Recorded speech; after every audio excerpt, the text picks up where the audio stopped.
Job లేక ఇబ్బంది పడుతున్నారా? అయితే మెడికల్ కోడింగ్ మీకు మంచి ఆప్షన్. వెంటనే కాల్ చేసి కోర్సులో జాయిన్ అవ్వండి.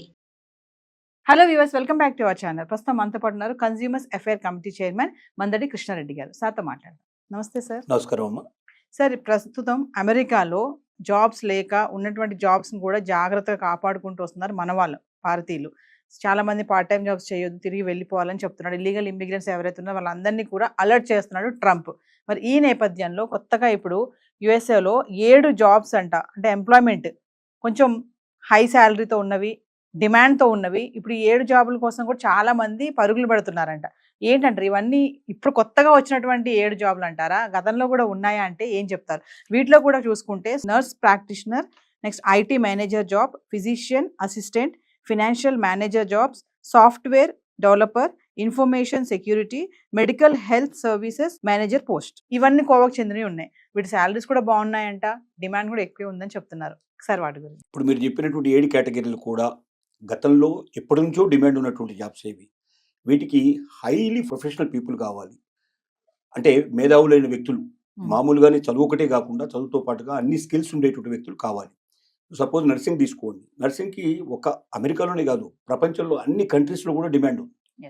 నర్సింగ్ అంటే చాలా మంది ఏమనుకుంటారంటే మామూలుగా ఒక 6 నెలలు సంవత్సరం పాటు నర్సింగ్ ట్రైనింగ్ లాంటివి కొన్ని ఇన్స్టిట్యూట్స్ వచ్చాయి, చాలా ఇన్స్టిట్యూట్స్ వచ్చాయి, కొన్ని వందల ఇన్స్టిట్యూట్స్ వచ్చాయి. అవి ఇచ్చే ట్రైనింగ్ కాదు.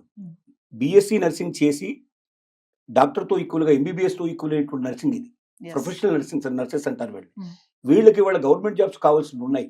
అసలు గవర్నమెంట్ జాబ్స్ కంప్లీట్గా ఫిల్ఫిల్ కాకుండా ఉన్నటువంటి వాళ్ళు, అంటే గవర్నమెంటే అడుగుతోంది ఎవరన్నా అట్లాంటి నర్సెస్ ఉంటే మేము జాబ్స్ ఇస్తామని చెప్పి.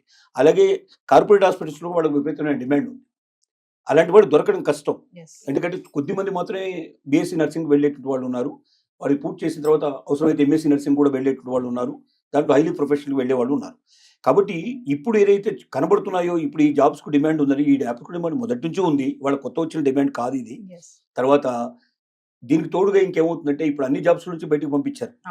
చాలా జాబ్స్ ఇప్పుడు ఖాళీ అయిపోయి బయటకు వెళ్తున్నాయి. ఇల్లీగల్ ఇమిగ్రెంట్స్ అంటే ఇక్కడ దీంట్లో ఇంతకుముందు 3 ఏళ్ళు 5 ఏళ్ళు జాబ్ ఏదైనా ఉండి ఆ జాబ్కి వెళ్ళిన తర్వాత L1 వీసా మిగతా వీసాల మీద వెళ్ళినట్టు వాళ్ళు కూడా ఇప్పుడు వాళ్ళందరూ కూడా వాళ్ళ జాబ్ అయిపోయిన తర్వాత కూడా వాళ్ళు ఏం చేస్తున్నారు, అక్కడే ఏదో ఒకటి జాబ్ సెర్చ్ చేసుకొని వేరే ప్రైవేట్ జాబ్లో జాయిన్ అయిపోయి ఉన్నారు. ఇప్పుడు వాళ్ళందరినీ బయటకు పంపించేస్తున్నారు. They are all illegal immigrants కిందనే లెక్క. తర్వాత ఇప్పుడు భార్యాభర్తల్లో ఒకరికి అక్కడ గ్రీన్ కార్డు ఉందనుకున్నాం, ఇంకొకరికి లేదు. ఇప్పుడు ఏమంటున్నారు, గ్రీన్ కార్డు కూడా కాదు, పర్మనెంట్ రెసిడెంట్స్ కావాలంటున్నారు. పర్మనెంట్ ఇద్దరు భార్యాభర్తలు ఇద్దరు రెసిడెంట్స్ అయితేనే వాళ్ళకి పుట్టే పిల్లలు అమెరికన్స్ అవుతారు, లేకపోతే కారు. ఇంతకుముందు ఏంటంటే ఇందులో ఒక్కరైనా సరే దీంట్లో ఉన్నట్టయితే, గ్రీన్ కార్డు ఉన్నవాడైనా సరే అమెరికాలో పుడితే, అసలు ఏ కార్డు లేకపోయినా అమెరికాలో పిల్లడు పుడితే అమెరికన్ అవుతాడు. అప్పుడు పిల్లలు అమెరికన్ పుట్టిన తర్వాత చాలా మంది ఏంటంటే ప్రెగ్నెన్సీ తోటి అక్కడికి వెళ్ళిన వాళ్ళు ఉన్నారు. అక్కడికి వెళ్ళి డెలివరీ చేసుకోవాలని పద్ధతులు. ఇప్పుడు ఆ డెలివరీ చేసిన వాళ్ళు కూడా, గతంలో డెలివరీ చేసిన వాళ్ళు కూడా ఇప్పుడు బయటకు పంపించే పరిస్థితి ఉంది. అలాగే ఇప్పుడు వచ్చే కొత్త వాళ్ళకి మాత్రం ఎట్టి పరిస్థితిలో ఛాన్స్ లేదు. కాబట్టి నేనేమంటున్నానంటే ఈ 7 జాబ్స్ గతంలో లేనివి కావు, కొత్తవి కావు. ఇవి ఇంతకుముందు ఉన్నవే. మేధావులైన వాళ్ళు, దాంట్లో హైలీ ప్రొఫెషనల్ పీపుల్ ఎవరుతున్నారో అలాంటి వాళ్ళకు మాత్రం ఎక్కడైనా భారతదేశంలో కూడా వాళ్ళకి అవకాశాలు కావాల్సి ఉన్నాయి, ఇతర దేశాల్లో కూడా అవకాశాలు ఉన్నాయి, అమెరికాలో కూడా ఇప్పుడు అవకాశాలు ఉన్నాయి. గతంలో ఉన్న అవకాశాలు ఇవి కొత్తగా వచ్చినవి కాదు. కాకపోతే ఏంటంటే వీటికి అవకాశాలు ఎందుకు ఉన్నాయంటే, వీటిని ఎందుకు చెప్తున్నారంటే ఇవన్నీ మిగతా ఏరేశారు కాబట్టి మిగిలిపోయినవి ఇవి. వీటిల్లో పనికొచ్చే వాళ్ళు ఎవరైనా ఉంటే రండి, వాళ్ళకి మాత్రం మేము అవకాశం కల్పిస్తామని చెప్తున్నారు. అది కూడా టెంపరవరీ అవకాశాలే, పర్మనెంట్ కావు. దీంట్లో వెళ్లే వాళ్ళు కూడా రేపు పర్మనెంట్ గా ఉంటారని ఆశ లేదు, వీళ్ళకి పుట్టే పిల్లలు ఇక్కడ అమెరికన్స్ అవుతారని ఆశ లేదు ఇక్కడ. తర్వాత భార్య భర్త ఇద్దరిలో ఎవరైనా ఉంటే మిగతా వాళ్ళకి ఉద్యోగాలు దొరకాలనుకున్నట్టయితే హైలీ ప్రొఫెషన్ దాంట్లో వెళ్లాల్సిందే.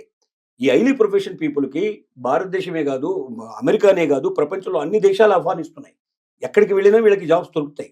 ఇండియాలోనే నిజం చెప్పాలంటే అమెరికాలో సంపాదించే దానికన్నా తక్కువ కాకుండా ఇండియాలో సంపాదించుకునే అవకాశాలు కూడా వాళ్ళకి మెండుగా ఉన్నాయి. కాబట్టి ఇదేదో కొత్తగా వచ్చినట్టు, ఇది కొత్తగా ఆపర్చునిటీ వచ్చినట్టుగా ఎవరైనా భావిస్తే ఇది కరెక్ట్ కాదు. మీలో హైలీ ప్రొఫెషనాలిటీ ఉంటే ఇండియాలోనైనా మీరు జాయిన్ అయిపోవచ్చు, గవర్నమెంట్ జాబ్లో అయినా మీరు జాయిన్ అయిపోవచ్చు, లేదా మీరు అమెరికా కూడా వెళ్ళొచ్చు. బట్ అమెరికాకు మాత్రం కలలుగానే అమెరికాతో మీరు వెళ్ళొద్దు.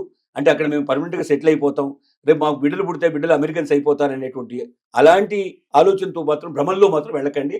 ఆ భ్రమలు మీకు తొందరలోనే బయటపడిపోతాయి. ఇప్పుడు ట్రంప్ ఉన్నంత కాలం, లేదా ట్రంప్ లాంటి వాడే రేపు పొద్దున ఇంకొకటి వచ్చేవాడు, అదే ట్రంప్ని కంటిన్యూ చేసినట్టయితే మాత్రం అమెరికన్ చరిత్రలో మన వాళ్ళు ఉండడం చాలా కష్టంతో కూడుకున్న పని. పర్మనెంట్ గా రెసిడెంట్స్ అయ్యాము అమెరికన్ అనేటువంటి ఆలోచనతో ఊహతో వెళ్ళకండి. టెంపరీగా పనిచేసి మళ్ళీ వచ్చి భారతదేశంలో మనం సెటిల్ అవుతాం అనే ఉద్దేశంతో మాత్రం వెళ్ళండి. భ్రమంలోంచి బతకండి, నిజంలో బతకండి, వాస్తవంలో బతకండి. అలాంటి వాస్తవానికి ఎప్పుడు కూడా ఇండియాలోనే కావాల్సిన ఆపర్చునిటీస్ ఉన్నాయి. నిజంగా చెప్పాలంటే దమ్మున్న వాడికి భారతదేశానికి మించిన దేశం మరొకటి లేదు. భారతదేశంలో ఉన్నటువంటి సౌకర్యాలు ఇంకెక్కడ లేవు. సపోజ్ ఇప్పుడు అమెరికా తీసుకోండి. అమెరికాలో ప్రెసిడెంట్ కూడా తన సూట్ కేసు తనే మోసుకుంటాడు, తన వస్తువులు తనే మోసుకుంటాడు. ఎవరు వేరే వాళ్ళు వచ్చి ఎవరు సాయం చేయరు. కానీ ఇండియాలో అట్లా కాదు. ఇప్పుడు ఉదాహరణకు తీసుకో అంటే వైట్ హౌస్లో పనిచేసే వాళ్ళ సంఖ్యతో పోలిస్తే 100 రెట్లు ఎక్కువగా మన ప్రెసిడెంట్ ఆఫ్ ఇండియాకి నౌకర్లు చాకర్లు ఉంటారు. అక్కడ ఎందుకు తక్కువ ఉంటారంటే అక్కడ ఎవరి పని వాళ్ళు చేసుకోవాలనేటువంటి ఒక సిద్ధాంతం మీద ఉండేటువంటి దేశం అది. కాబట్టి ఇక్కడ డబ్బు ఉంటే భారతదేశంలో ఉన్న సుఖాలు, సంతోషాలు, తీసుకునేటువంటి సౌకర్యాలు, సేవలు ఇంకెక్కడా ప్రపంచంలో దొరకవు. కాబట్టి మనం దమ్ముంటే, శక్తి ఉంటే మన దేశంలోనే మనం ఒక ఉద్యోగం చేయడం కాదు, 10 మందికి ఉద్యోగాలు ఇవ్వగలిగేటువంటి పరిస్థితి ఏర్పడుతుంది ఇలాంటి మేధావులు ఉంటే. కాబట్టి వేరే దేశానికి వెళ్ళాలి, అమెరికాకు వెళ్ళాలనే భ్రమలను తొలగించుకొని వీలైనంత వరకు ఇండియాలో స్థిరపడి ఈ దేశ సంపదను పెంచడానికి ప్రయత్నం చేసినట్టయితే దేశానికి మంచిది, జాతికి మంచిది, మనకు ఇక్కడ ఉన్న భారతీయులకు కూడా ఎంతో మేలు జరిగే అవకాశాలు ఉన్నాయి. కాదు కూడదు వెళ్ళొస్తామంటే ఓ 3 ఏళ్ళు 5 ఏళ్ళు ఏదో ఒక టూరిస్ట్గా వెళ్ళినట్టుగా వెళ్ళి మీ కేపబిలిటీస్ ఇంకా పెంచుకొని మీరు మళ్ళీ తిరిగి వాపసు వస్తారనేటువంటి ఉద్దేశంతో మాత్రం వెళ్ళండి తప్ప అమెరికాలో స్థిరపడతాం, శాశ్వతంగా అక్కడే ఉంటాం అనేటువంటి భ్రమలతో మాత్రం వెళ్ళకండి అని విజ్ఞప్తి చేస్తున్నాం. అంటే కృష్ణారెడ్డి గారు ఇప్పుడు ఇక్కడ శాలరీ కానీ వీటికి ఏంటంటే డిమాండ్ కూడా ఎక్కువ ఉంది. 7 ఉద్యోగాలు ఏవైతే ఉన్నాయో అంటే ఇప్పుడు ఖచ్చితంగా స్మార్ట్ గా ఉండాలి, టాలెంట్ ఉన్న వాళ్ళు, స్కిల్స్ ఉన్న వాళ్ళకే ఇవి వర్తిస్తాయి అంటే ఏం చెప్తారు? ఖచ్చితంగా సర్టిఫికెట్తో మాత్రం రావండి ఇవి. సర్టిఫికెట్ ఉన్నంత మాత్రం రావు. నిజమైన స్కిల్ ఉండాలి, నిజమైన క్యాపబిలిటీ ఉండాలి వాళ్ళలో. అంటే ఆ జాబ్లోకి వెళ్ళంగానే అక్కడ ఏమాత్రం కూడా తేడా రాకుండా సర్వీసెస్ ఇవ్వడం మొదలు పెట్టాలి, వెంటనే వెళ్ళాలి. అంటే మళ్ళీ ట్రైనింగ్ లాంటివి కూడా ఉండవు ఇక్కడ. అంటే ఆల్రెడీ స్కిల్డ్ అయిన వాళ్ళు, ఆల్రెడీ నేర్పడతనం ఉండేటువంటి వాళ్ళకి మాత్రం ఈ జాబ్స్ వర్తిస్తాయి.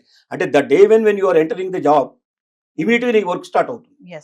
అంటే మళ్ళీ తడుముకోవడం కానీ లేదా నేర్చుకోవాలనే ఆలోచనలో ఉండే వాళ్ళు మాత్రం ఎక్కువ రోజులు ఉండరు. విత్ ఇన్ డేస్లోనే తెలిసిపోతుంది, వాళ్ళు వెంటనే బయటకు పంపించే అవకాశాలు ఉంటాయి. ముందు ఇంటర్వ్యూలోనే చాలా స్కిల్స్ మొత్తం పరీక్ష చేస్తారు వాళ్ళు. అమెరికన్ సిస్టంలో ఎక్కడ కూడా మనలాగా డబ్బు ఇస్తూనో లేకపోతే ఎవరితో మనం రికమెండ్ చేసుకుంటూనో పిలిచేటువంటి క్యాండిడేట్స్ అక్కడ ఉండరు. ఖచ్చితమైన వాళ్ళలో స్కిల్ ఉండి హైలీ క్యాపబిలిటీ ఉండేటువంటి వాళ్ళు మాత్రం నిలబడతారు. అంటే ఎవరైతే సర్టిఫికేట్ మా దగ్గర ఉంది, మేము వెళ్ళిపోవచ్చు అని దృక్పథంతో వెళ్ళే వాళ్ళు మాత్రం మళ్ళీ ఫెయిల్ అయ్యడానికి రావాల్సిన పరిస్థితి ఏర్పడుతుంది. కాబట్టి ఆలోచించుకోండి, మీ దగ్గర నిజమైన స్కిల్ ఉందా, ఆ వర్క్ మీరు వెంటనే మొదలు పెట్టగలుగుతారా? 0 ఓవర్ అంటారు. మనం వెళ్ళంగానే స్టార్ట్ చేయాలి వర్క్. ప్రతి నిమిషం ఆ నిమిషంలోంచి మీకు వర్క్ ఏంటో బయటపడిపోతుంది. అంటే మీ స్కిల్ తెలిసిపోతుంది. మీరు ఒకవేళ ఫెయిల్ అయితే విత్ ఇన్ 1 or 2 days మళ్ళీ తిరిగి టప్ప కట్టుకుని వెనక్కి రావాల్సిన పరిస్థితి ఏర్పడుతుంది. కాబట్టి నిజమైనటువంటి వ్యక్తులు, నిజమైన శక్తి ఉన్నటువంటి వ్యక్తులు, నిజమైన తీసుకునేటువంటి వ్యక్తులు ఖచ్చితంగా యూఎస్లోనే కాదు ప్రపంచంలో చాలా దేశాలు ఆహ్వానిస్తున్నాయి. ఇప్పుడు చెప్పిన 7 సంబంధించినటువంటి ఏవైతే కేటగిరీస్ ఉన్నాయో వీటికి దేశం మంది కాదు, ప్రపంచంలో అన్ని దేశాల్లో కూడా దీని డిమాండ్ ఉంది. వేరే దేశాల్లో కూడా యూఎస్ కన్నా ఎక్కువ చాలా ఇచ్చేటువంటి దేశాలు కూడా ఉన్నాయి, పిలుస్తున్నాయి. వాళ్ళకి ఇండియాలో కూడా అంతకన్నా ఎక్కువ అవకాశాలు ఉన్నాయి. కాబట్టి మీరు ఆలోచించుకోండి. సో ఏదేమైనా వెళ్ళాలి, చేసుకోవాలి, వచ్చేయాలి, అంతే. అక్కడ స్థిరపడాలన్న ఆలోచన మాత్రం పెట్టుకోవద్దని అంటారు. ఇప్పుడున్న పరిస్థితుల్లో అది లేదు. భవిష్యత్తులో కూడా ఇదే కంటిన్యూ అయితే వాళ్ళ భ్రమలు తొలగిపోతాయి. కాబట్టి తిరిగి భారతదేశానికి వస్తాను, తిరిగి నా దేశానికి నేను వస్తాననే ఉద్దేశంతో మాత్రం వెళ్ళండి తప్ప అక్కడ స్థిరపడతానన్న ఉద్దేశంతో వెళ్ళకండి. వెళ్ళిన తర్వాత కళ్ళు కళ్ళైపోతే మీరు బాధపడే పరిస్థితి ఏర్పడతాయి. నమస్తే. నమస్కారం.